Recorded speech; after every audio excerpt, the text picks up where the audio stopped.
안녕 얘들아, 뿌리 깊은 독해 김승현 선생님입니다.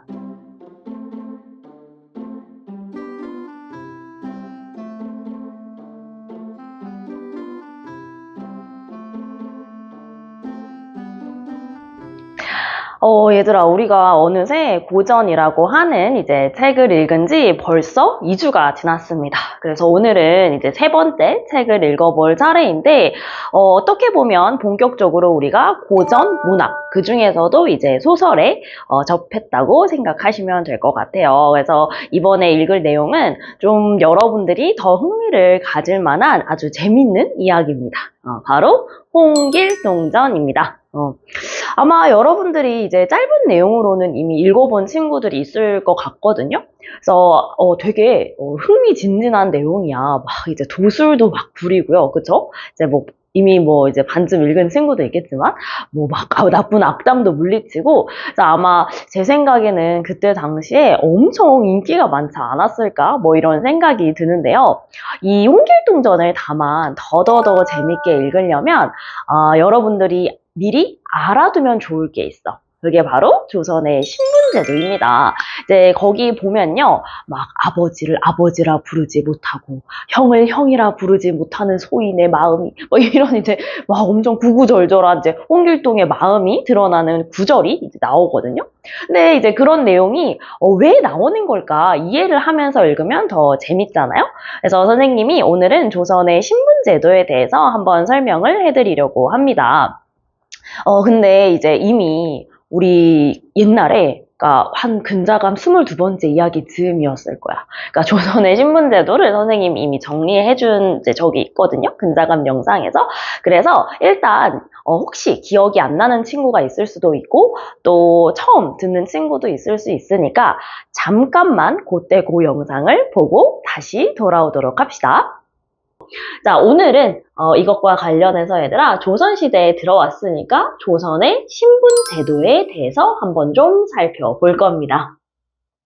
자, 근데 오늘의 이 설명은 얘들아, 이제 그냥 선생님의 말로만 들으면 이해가 잘 안 갈 수도 있거든요. 그래서 오늘은 칠판을 같이 보면서 조금 이야기를 나눠볼 거고요. 우리 칠판에 이제 열심히 쓰여진 부분들을 나중에 다 설명을 듣고 나서는 엔터 눌러가지고 일시정지 눌러서 필기 꼼꼼히 하는 거 잊지 마시길 바랍니다. 자, 그럼 칠판 같이 한번 볼까요? 자, 얘들아, 우선 조선의 신분제도는요, 크게 두 가지 방식으로 설명을 좀 할 수가 있습니다. 일단 첫 번째는 우리 법적으로 이제 분류하는 거야. 법적으로 원래 조선에서는요, 모든 사람을 양인과 천인 두 신분으로 나누게 됩니다. 양인은요, 평범한 보통 사람을 의미하는데요. 우선은 이 나라의 백성으로서 세금을 내거나 혹은 군대에 갈 의무를 가지는 사람이에요. 그러니까 우리나라의 기둥이라고 볼 수 있겠죠? 그리고 또 동시에 과거 시험, 즉 우리 관직에 나아가서 나랏일을 할 수 있도록 하는 시험인데 그 과거 시험을 응시할 수 있는 권리를 갖는 사람을 이야기합니다. 근데 반면에 얘들아, 이제 천인은 짐작했겠지만 천한 사람이라는 뜻을 가진 말이야. 이 사람들은 얘들아 세금을 내지 않습니다. 그러면 너네 생각에 선생님 세금을 안 내니까 너무 좋은데요? 라고 생각할 수 있지만 세금 내는 의무가 없고 또 군대 갈 의무 없지만 마찬가지로 얘들아 관직에 오를 자격 또한 주어지지 않습니다. 그러니까 사실은 세금을 내지 않고 또 뭐랄까 의무적으로 군대에 가지 않는다는 거는 결국에는 이제 백성이 아니라 좀 천한 신분? 그러니까 좀 뭐라 그래야 돼? 대우받지 못한다? 물건 취급을 당한다? 이렇게 생각을 할 수가 있겠죠. 근데 뭔가 좀 이상하지 않아요? 우리가 알고 있는 조선시대의 신분제도랑은 조금 다른 모습이잖아. 그치? 그러니까 이게 법적인 신분은 이렇게 정해져 있는데 이 사회적인 신분은 얘들아 여기서 더 나뉘어집니다. 어떻게 나뉘어지냐면 일단 양반, 중인, 상민, 천민 이렇게 네 가지로 나뉘어지게 돼요. 그러니까 정확히 우리 아까 양인이라고 했던 보통 사람들이 사실은 그 안에 사회적으로는 양반과 중인과 상민으로 이렇게 더 구체적으로 나뉜다고 볼 수 있을 것 같아. 양반은 얘들아 여러분들 정말 많이 이제 우리가 들어보셨죠. 그죠? 조선시대의 양반. 정확히 이 양반은 원래 그 시험 볼 때 있잖아. 아까 과거 시험을 볼 때 문과 시험에 합격한 문반이라고 하는 사람들과 묵과, 즉 싸움을 할 수 있는 그런 시험에 통과한 무반을 합쳐서 우리가 양반이라고 불렀었어. 그러니까 열심히 공부하고 막 과거 시험에 합격해 관리가 돼서 사실은 백성을 잘 다스리는 일이 이 양반에게 주어진 일이 되겠죠. 가장 높은 지배층이기도 하고요. 그러다 보니 가장 많은 특권을 누리기도 했습니다.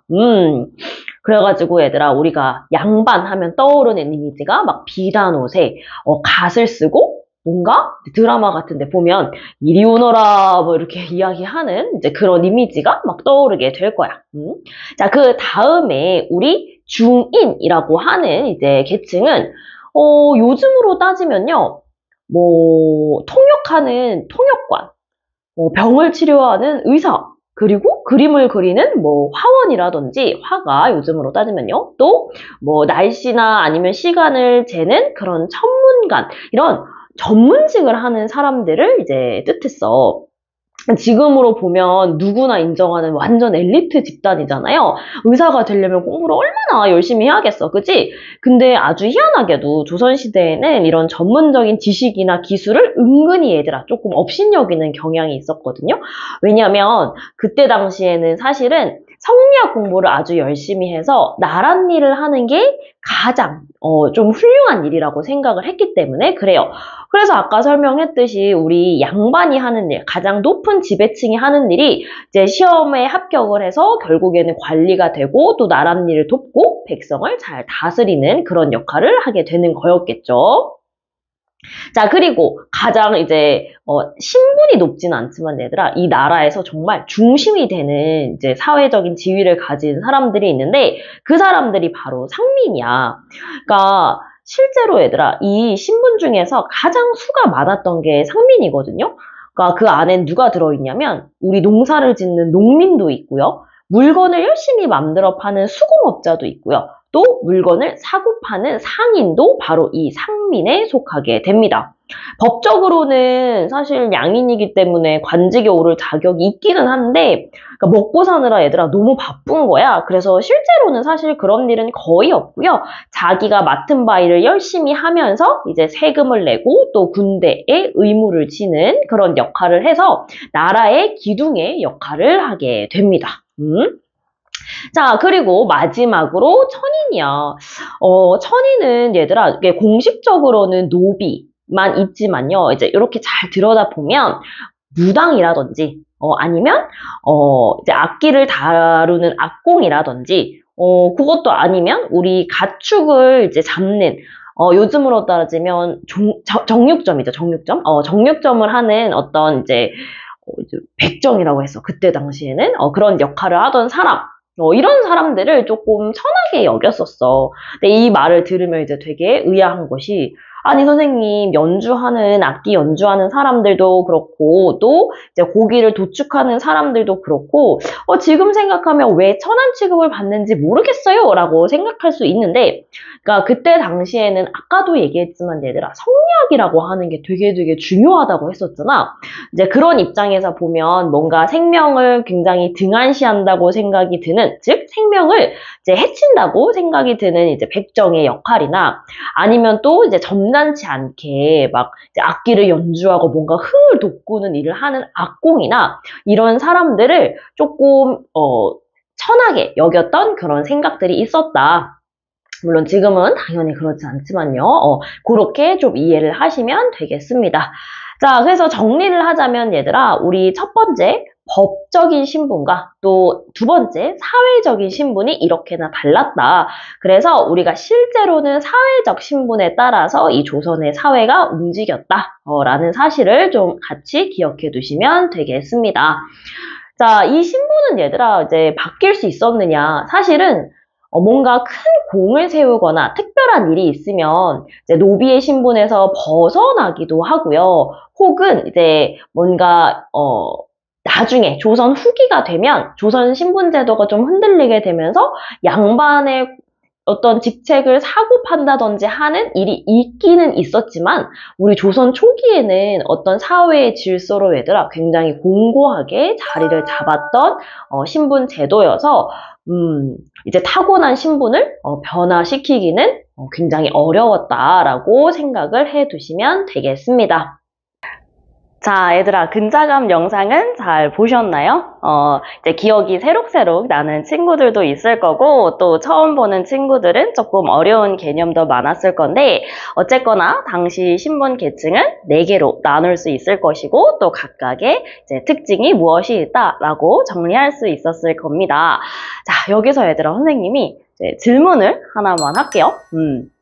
양반은 누구랑 결혼을 했을까요? 그러니까 선생님, 당연히 양반 아니겠어요? 네, 그쵸. 그쵸. 사실 얘들아, 당연히 이 양반 계층은 양반하고 결혼을 했는데, 그리고 지금처럼 이제 뭐 한 명의 남편과 또 한 명의 아내, 요게 원칙이었을 거고, 그쵸? 근데 조금 더 우리가 이제 깊이 좀 들어가 보면, 당시 이 양반 계층들은요, 자신의 가문을 잇는 게 굉장히 중요했거든요. 그러다 보니까, 후사, 즉, 가문의 뒤를 이을 아들을 낳는 게 정말 중요했습니다. 그래서 이제 2번째 부인이나 3번째 부인을 들이는 경우가 종종 있었고, 그 2번째 부인이나 3번째 부인 같은 경우에는 신분 계급이 상민, 즉 평민이거나 아니면 천민인 경우가 있었습니다. 자, 조금 이제 지금 들으면 친구들이 아니 선생님 그거 너무 이제 이상한 일인 것 같아요. 바람인 것 같아요. 라고 이제 생각하실 수 있을 것 같아요. 하지만 조선시대잖아요. 지금의 기준과 맞춰서 생각을 하시면 안 됩니다. 어쨌든 그런 경우가 좀 있었는데 이렇게 2번째, 3번째 부인을 우리는 뭐라고 불렀냐면 첩이라고 불렀어요. 근데 이제 당시 조선 사회를 보면 물론 본래의 아내, 우리 본래의 아내는 처라고 하는데요. 이 처에서 낳은 자식과 첩에서 낳은 자식을 똑같이 대우해주지는 않았습니다. 그런 차별이 좀 있었고, 특히 첩의 아들인 경우에는 우리가 조금 이제 자세하게 얘기하면 평민의 어머니 밑에서 낳은 첩의 자식은 서자라고 좀 불렀고요. 천민 어머니 밑에서 낳은 이제 자식은 우리가 얼자라고 불렀는데 이 서자와 얼자를 합쳐서 서얼이라고 좀 부르기도 했어요. 그러면서 이제 차별을 했는데 아까 선생님이 제일 앞에서 이야기했던 혹시 멘트 기억나나요? 홍길동이 아버지를 아버지라 부르지 못하고 또 뭐 형을 형이라 부르지 못하고 뭐 이런 얘기를 했었잖아. 근데 그걸 보면 이제 알 수 있듯이 진짜 아버지를 이제 아버지라고 부르거나 형을 형이라고 이제 부를 수 없었어. 특히 그 형은 이제 본래의 부인에서 낳은 이제 자식이겠죠. 그리고 더 나아가서 사회에서는 뭐 벼슬을 하거나 아니면 뭐 관직을 이제 관직에 나아가거나 이런 게 안 됐었어요. 그래서 또 길동이 막 소자가 뭐 이제 사내 대장부로 태어나서 뭐 관직에 나아가지도 못하고 막 이런 이야기를 하잖아요. 그러니까 그거랑 같이 연관이 돼 있다고 보시면 되겠습니다. 아무래도 길동은 되게 어렸을 때부터 엄청 막 똑똑하고 능력도 뛰어났는데 신분의 한계 때문에 관직에 나아갈 수 없다고 생각을 하니까 집을 나간 게 아닌가 싶습니다. 아직 안 읽은 친구한테 살짝 스포가 될까봐 뒷얘기는 선생님이 하지 않겠지만 어쨌거나 우리 길동이가 자신의 신분에 맞서서 뭔가 엄청난 모험을 막 즐기거든요. 그런 내용이니까 여러분들이 오늘 근자감 영상에서 본 내용을 잘 기억을 하면서 길동이의 심정이 당시 이랬구나 라고 생각을 하고 읽으면 더더더 재밌게 읽을 수 있을 것 같아요. 일단 오늘 영상은 여기까지고요. 다음 주에 수업 시간에 오시면 더 많은 얘기를 좀 설명해 드리도록 하겠습니다. 수고하셨어요.